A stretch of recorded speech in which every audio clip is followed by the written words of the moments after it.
सुप्रभात बच्चों, कैसे हैं आप सब। उम्मीद करती हूँ आप सब अच्छे होंगे। तो बच्चों, आज की कक्षा में हम पढ़ने वाले हैं अध्याय नंबर 7, जिसका शीर्षक है काकी। तो बच्चों, सबसे पहले हम पढ़ेंगे पाठ प्रवेश। प्रस्तुत पाठ में यह बताया गया है कि हमें हमेशा बच्चों की भावनाओं को समझना चाहिए। एक दिन बड़े सवेरे श्यामू की नींद खुली तो उसने देखा कि घर भर में कोहराम मचा हुआ है। उसकी माँ नीचे से ऊपर तक एक कपड़ा ओढ़े हुए कंबल पर भूमि शयन कर रही है और घर के सब लोग उसे घेरकर बड़े करुण स्वर में विलाप कर रहे हैं। लोग जब उसकी माँ को श्मशान ले जाने के लिए उठाने लगे, तब श्यामू ने बड़ा उपद्रव मचाया। लोगों के हाथ से छूटकर वह माँ के ऊपर जा गिरा। बोला, काकी सो रही है, इसे इस तरह उठाकर कहाँ लिए जा रहे हो? मैं इन्हें नहीं ले जाने दूंगा। तो हम देख सकते हैं बच्चों कि एक दिन बड़े सवेरे श्यामू की नींद खुली तो उसने क्या देखा कि घर पर कोहराम मचा हुआ है। तो उसकी माँ जो है वो नीचे से ऊपर तक कपड़े ओढ़े हुए कंबल पर भूमि शयन कर रही है और घर के लोग उसे घेर कर खड़े हुए हैं और करुण स्वर में विलाप कर रहे हैं। लोग जब उसकी माँ को श्मशान ले जाने के लिए उठाते हैं तो श्यामू जो है वो बड़ा उपद्रव मचा देता है। लोगों के हाथ से छूटकर वो अपनी माँ के ऊपर गिर जाता है और बोलता है कि काकी अभी सो रही है, आप इसे कहाँ उठाकर लिए जा रहे हैं? मैं इन्हें कहीं भी नहीं ले जाने दूंगा। लोगों ने बड़ी कठिनाई से उसे हटाया। काकी के अग्नि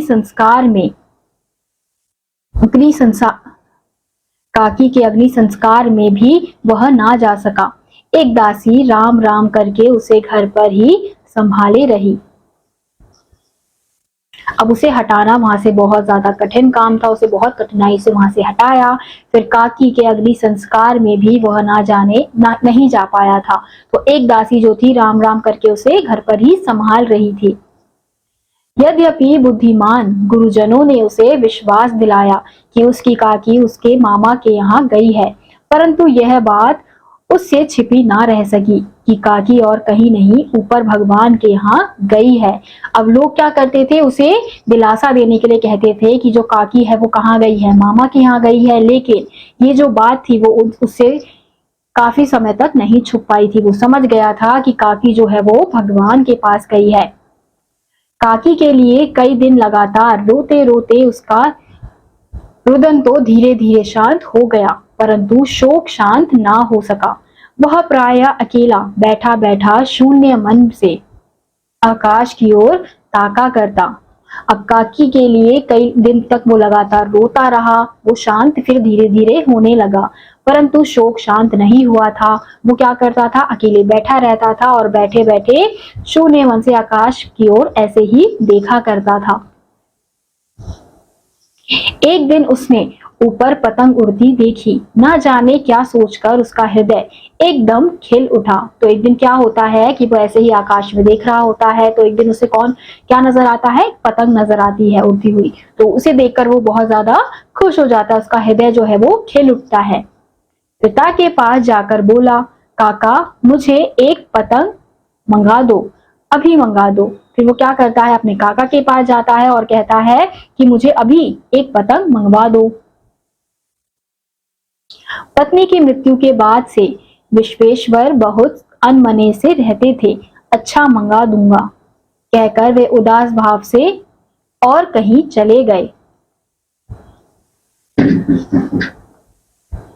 अब पत्नी की मृत्यु के बाद जो उसके काका थे वो बहुत ज्यादा दुखी रहने लगे थे, उदास रहने लगे थे, तो अनमने से रहने लगे थे। फिर अच्छा मंगा दूंगा बोलकर वो वहां से चले गए।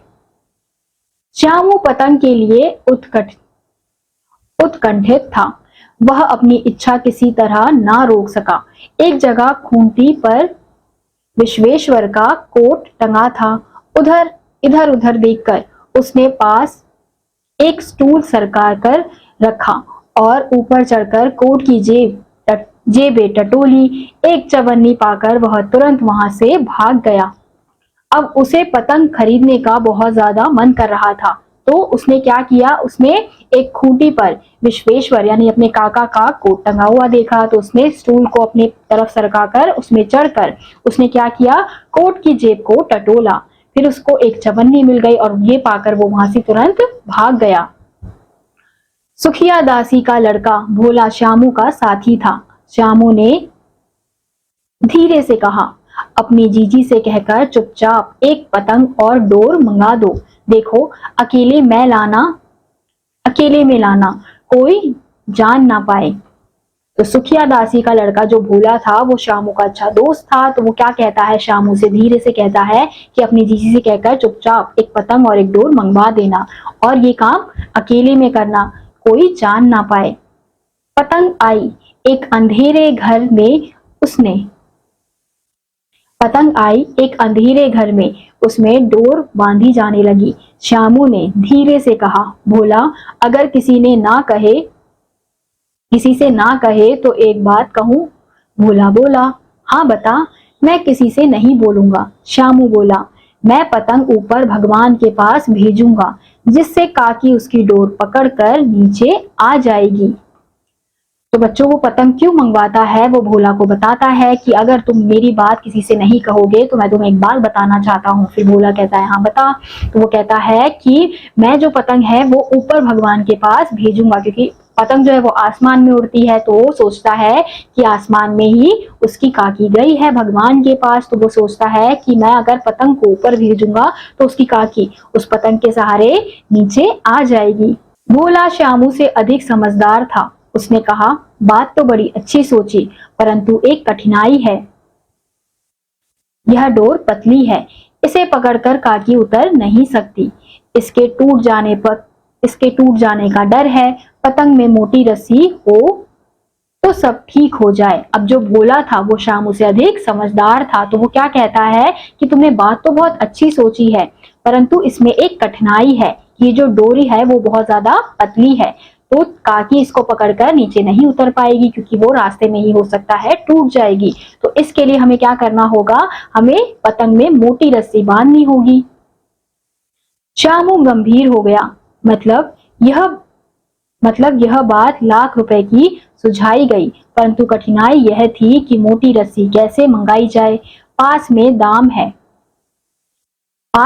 है नहीं, और घर के जो आदमी उसकी काकी को बिना दया माया के जला आए हैं वे उसे इस काम के लिए कुछ देंगे नहीं।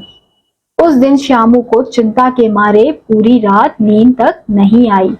अब श्यामू सोचता है कि बात तो बहुत पते की इसने कही है, लेकिन वो ये सोचता है कि अब इतनी मोटी रस्सी के लिए जो दाम चाहिए वो बहुत महंगा होगा, तो इतना पैसा तो उसके पास है नहीं, और वो जो बाकी आदमी है वो उससे पैसे देंगे नहीं। और ये सोच सोच के वो पूरी रात सो नहीं पाता, उसे नींद नहीं आती है। पहले दिन की ही तरकीब से दूसरे दिन फिर उसने पिता के कोट से 1 रुपया निकाला, ले जाकर भोला को दिया और बोला, देख भोला, किसी को मालूम ना होने पाए, अच्छी अच्छी 2 रस्सियां मंगा दे। एक रस्सी छोटी पड़ेगी। जवाहर भैया से मैं एक कागज पर काकी लिखवा लूंगा। नाम लिखा रहेगा तो पतंग ठीक उन्हीं के पास पहुंच जाएगी। तो वो क्या करता है, जैसे उसे पहले दिन पैसे निकाले होते हैं उसी तरकीब के साथ वो पिता के कोट से रुपए निकाल लेता है और ले जाकर भोला को दे देता है, और वो उससे कहता है कि भोला, किसी को मालूम नहीं होना चाहिए, अच्छी अच्छी 2 रस्सियां मंगा दे, एक रस्सी छोटी पड़ेगी। तो जवाहर भैया से मैं कहकर एक कागज में काकी लिखवा दूंगा। अगर हम पतंग में नाम लिख देंगे तो जो पतंग है वो काकी के पास ही पहुंच जाएगी। 2 घंटे बाद प्रफुल्ल मन से श्यामू और भोला अंधेरे कोठरी में बैठे हुए पतंग में रस्सी बांध रहे थे। अकस्मात उग्र रूप धारण किए विश्वेश्वर शुभ कार्य में विघ्न की तरह वहां आ घुसे। भोला और श्यामू को धमकाकर बोले, तुमने हमारे कोट से रुपया निकाला है।